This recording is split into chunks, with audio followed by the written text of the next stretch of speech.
안녕하십니까. 왕복서관의 연출을 맡은 이기쁨이라고 합니다. 반갑습니다. 예, 저 주니치 역할의 주민지입니다. 반갑습니다. 네, 안녕하세요. 어린 마리코 역할의 한보배라고 합니다. 반갑습니다. 네, 안녕하세요. 어린 주니치 역의 안재현이라고 합니다. 안녕하세요. 가즈키 역할을 맡은 황성훈이라고 합니다.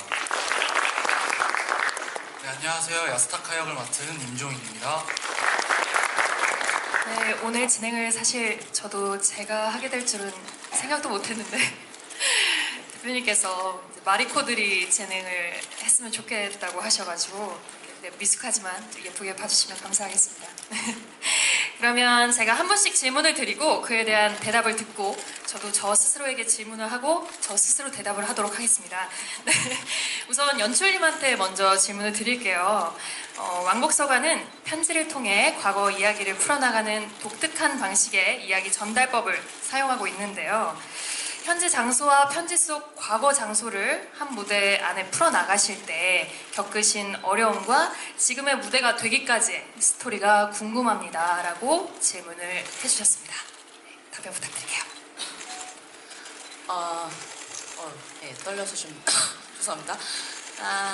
일단 이 왕복서관이라는 이 공연은 소설 원작으로 기반을 했고요. 소설을 또 읽어보신 관객분들께서는 알고 계시겠지만 그 소설 자체가 서간문 형태, 편지가 오가는 형태로 진행이 되어 있습니다. 그거를 이제 처음 읽고서 그 편지의 형태라는 것을 조금 살리는 것이 이 극을 만드는 데 주요점이 되지 않나라는 생각을 했었거든요. 그러니까 편지라는 게 사실 면과 얼굴을 맞대지 않고 얘기를 했었을 때 나올 수 있는 굉장히 솔직한 어떤 말들, 그러면서도 그것을 글로 작성을 해내는 것 때문에 또 한 부분 정제된 어떤 표현들, 그런 지점이 이제 편지의 굉장히 특징이라고 볼 수 있는데, 그런 지점들을 이제 이 공연 안에 어떻게 잘 무대로 가져오느냐. 아유, 떨립니다. 죄송합니다.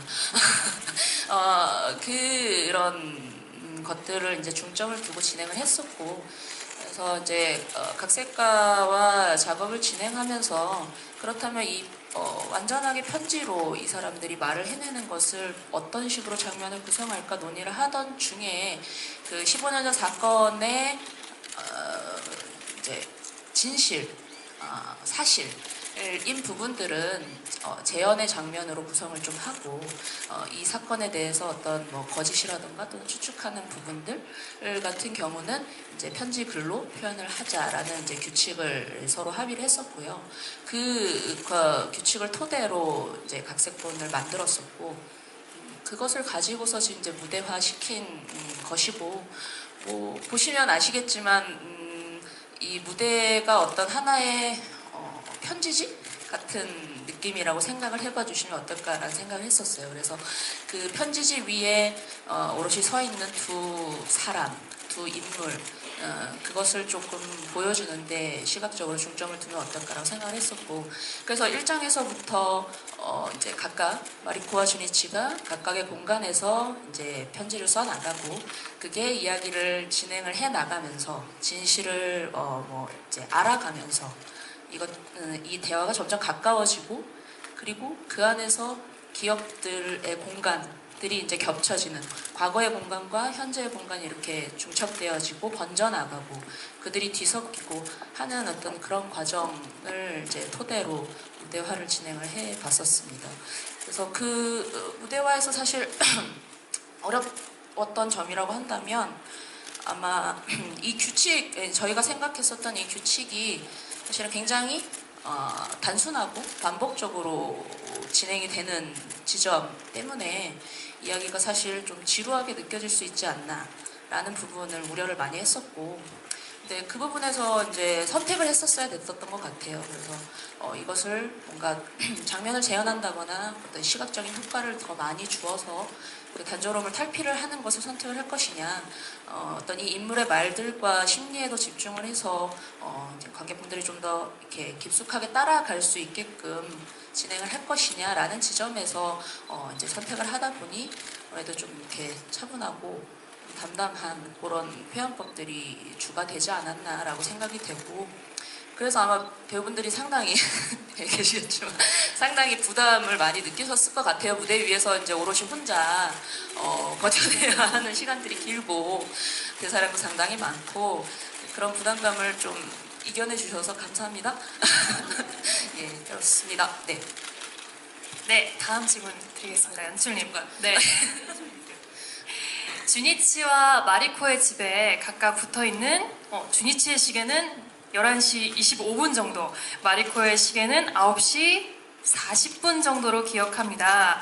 현재 그들이 위치한 곳이 달라서 생기는 단순한 시차일 수도 있을 것이고, 두 사람이 같은 시간을 공유할 수 없음을 드러내는 장치가 될 것도 같습니다. 그런데 주니치의 시계가 더 늦은 시간을 가리키는 점은 왜일까요? 그는 도시를 벗어나 조용하고 단순한 삶을 살고 있는데 왜 그 시간까지 잠을 이루지 못하는 것일까요? 그곳까지 아직 안 끝났어요. 그곳까지 가서도 죄의식에서 벗어나지 못하고 있어서인가요? 그는 15년을 그렇게 불면의 밤을 보냈던 것일까요? 라고 질문을 해주셨습니다. 불면의 밤이라는 표현 너무 좋네요. 일단 이걸 정확하게 보신다는 것 자체가 저는 이게 안 보이려고 사실 되게 칠해놨었는데, 이 시간이 이제 일단은 뭐 이렇게 보신 부분이랑 저희가 고민했었던 지점이랑 비슷한 부분도 있고, 근데 저는 이 시간이 가리키는 이제 몇 시다라는 것보다는 이 시계가 멈춰 있는 행위 자체에 대해서 저희들은 조금 더 포인트를 맞췄었던 것 같아요. 그러니까 마리코와 주니치가 그 15년 전에 있었던 그 사건을 겪고 나서 이들이 그 순간에 멈춰져 있다, 더 이들의 관계가 거기에 머물러 있다, 과거의 그 시간에 라는 생각을 좀 많이 했었던 것 같아요. 그래서 이들이 이제 사건을 알아가고 진실을 알아가고 하면서 이제 새로운 관계, 새로운 어떤 시작이라는 것을 마주하게 되지 않나라는 게 제가 생각하는 이 이야기의 가장 큰 틀거리인데요. 그런 과거에 머물러 있는 이 두 인물에 대해서 좀 더 이미지화 시켜서 표현을 하는 어떤 지점, 이라고 저는 생각을 좀 했었었고요. 그러면서 이 시간에 대해서 조금 더 만약에 의미를 부여한다면 그 머물러 있는 시간에 뭐 물리적인 차이가 있지 않았을까. 뭐 예를 들자면 마리코가 그 창고 안에서 기억을 잃었었던 어떤 순간, 그리고 나서 또 주니치가 그곳에 찾아왔고 불을 질렀고 야스타카를 만났고 하는 또 이제 그 물리적인 시간도 분명히 차이가 있었을 것이고, 뭐 여러 가지 또 말씀하신 대로 이 공간에 대한 어떤 거리감, 시차 뭐 이런 것에 대한 표현일 수도 있고, 저는 뭐 다양하게 그 지점을 볼 수 있다라고 생각이 들고요. 정말로 그 불면의 밤이라는 표현 되게 마음에 드는 것 같아요. 네. 네네. 그렇다면 또 다음 질문 좋습니다. 드리겠습니다.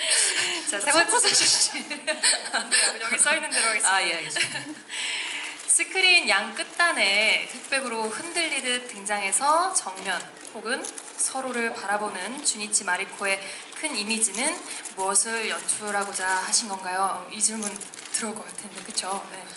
네, 뭐 이렇게 얘기를 들어보니까 귀신 같다라는 평을 많이 하시던데, 영상에 대해서 큰 두 가지 축이 있었어요. 두 가지 컨셉이 있었는데, 하나는 이제 편지라는 오브제를 사용을 해서 이제 처음 오프닝, 중간에 화제, 그 다음에 엔딩을 잇는 이렇게 하나의 큰 컨셉이 있었고, 또 하나의 축은 이 이야기를 진실을 파헤쳐 나가는 어떤 큰 틀 안에서 그 축을 따라가고 싶었어요. 그래서 마리코와 주니치가 제일 처음 이 15년 전에 있었던 사건을 기억해냈던 순간, 주니치가 기억해냈었던 순간, 그 다음에 마리코가 기억해낸 순간, 그리고 이제 그 진실에 대해서 더 알고자 하는 욕구가 생기고 그것을 막고자 하는 이제 주니치와 마리코의 갈등이 이제 보여지게 되는 지점, 그리고 나서 진실을 이제 마주하게 되는 어떤 시점까지의 인물의 모습들이라고 생각을 해주시면 어떨까라고 생각을 했었고, 그래서 초반에는 노이즈가 훨씬 더 많고 그 아직 불분명한 진실, 기억 이런 것들에 대한 표현이었었던 것 같고요. 보시면 이제 점점 그 노이즈가 연해진다거나 또는 이제 색이 입혀진다거나 이런 그들의 어떤 자아가 좀 선명해지고 색을 찾아가고 하는 어떤 그런 이미지들을 조금 또 사용해 보고 싶다라는 이제 큰 두 가지 컨셉으로 진행을 했었습니다. 네, 답변 감사합니다. 연출님 질문 끝나셨습니다. 감사합니다. 자, 다음은 주니치 마리코에게 해주신 질문이네요. 조민진 배우님께 질문 드리겠습니다. 다른 공연에 비해서 확실히 대사량도 많고 상대 배우와 대사를 주고받거나 이제 주의 리액션이 있는 것도 아니라서 연기하시기에 굉장히 힘드실 것 같은데요. 그럼에도 불구하고 이 공연을 선택하게 된 이유는 무엇일까요? 라고 질문해 주셨습니다. 우선 이렇게 힘들 줄 몰랐고요. 분명히 예전에 비슷한 질문에서 기사가 나간 게 하나 있었던 것 같은데 분명히 계속되는 도전 정신이 분명히 있는 것 같아요. 처음에 받았던 대본 자체가 대사량을 보고 자, 피할 것인가 받아들일 것인가 좀 고민을 했던 것 같고 어려운 것 같아요. 근데 어렵다라는 말이 사실 내가 잘하는 건 어렵다고 표현하지 않잖아요. 근데 내가 못하는 거를 그러니까 이게 누구에게나 어려운 게 아닐 수도 있고요. 분명히 저한테는 근데 어려웠던 거고 근데 이거를 해결했을 때 해결 자체도 이제 보시는 분마다 다르게 느끼실 것 같고 저도 이거를 해결했다 막공이 끝나는 날 난 해결했어 이렇게 느끼는 게 분명히 어려울 거라고는 생각이 들긴 하는데 그냥 이 과정 자체가 저한테 굉장히 큰 의미로 다가올 것 같았어요. 이 공연이 끝나게 되면 그렇게 오늘 4번째 공연을 했는데 오늘만 해도 또 분명 또 새로운 느낌들이 너무 많이 왔고 앞으로도 더 그럴 것 같고 그래서 결론적으로는 선택하게 된 이유는 뭐 앞으로도 제가 비슷한 얘기를 계속 하게 될 것 같은데 그냥 즐겁고 싶었습니다. 이 대본으로서 그거를 저희 관객분들과 공유를 하고 싶었습니다. 그게 1번의 이유고 그 뒤에 오는 게 이거를 해결하고 싶다라는 어떤 이야기지 않을까 이런 생각이었습니다. 부디 좀 잘 전달이 됐으면 좋겠어요. 감사합니다. 그럼 저도 대답할게요. 우리 진수현 배우님, 네, 같은 질문 한번 드릴게요. 어떻게 생각하시는지요? 질문 주신 대로 참 대사량이 방대하고 오늘도 요들성 한번 불었는데 정말 죄송합니다.